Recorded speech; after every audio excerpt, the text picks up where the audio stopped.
Hi, Ivan from the EV Stock channel here. Could the US Army be interested in the Tesla Cybertruck? Well, let's have a look.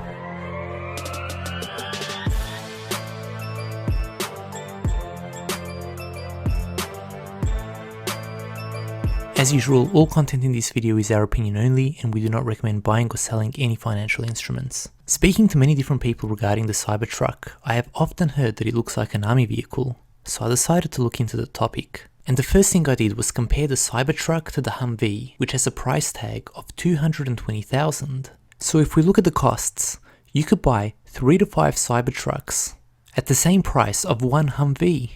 Now, to make it comparable, there would obviously be significant modifications, but still, it seems considerably cheaper.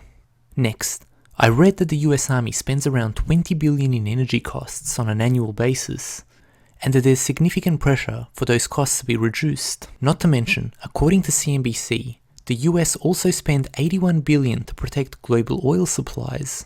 And according to Reuters, the US military is actively trying to convert its fuel-hungry operations to renewable power, and the reasons have nothing to do with climate change, but rather saving lives, as stated by senior military officials. So some examples of this would be, first of all, you have to have people driving trucks with diesel fuel.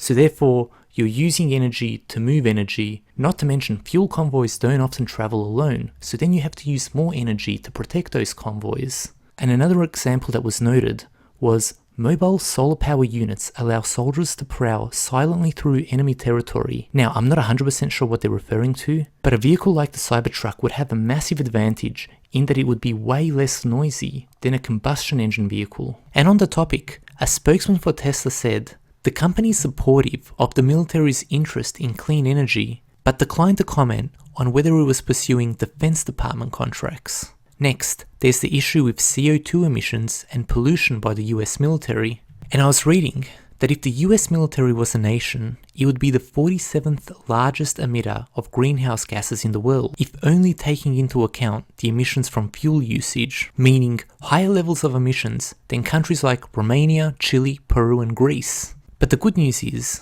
there are reports that the US military is trying to source at least 25% of their energy from renewable sources by 2025. Next, the Cybertruck will be equipped with full self-driving, which means the US Army could use a fully autonomous vehicle to deliver supplies and not have a crew exposed to IEDs that could put the crew at risk. So when you think about it, there are significant advantages for the US Army to use the Cybertruck or work with Tesla in general. Now, I don't think the US Army would use the Cybertruck as it is, but I'm sure there could be some sort of variation that could be of use. So in summary, the Cybertruck is significantly lower priced than the Humvee.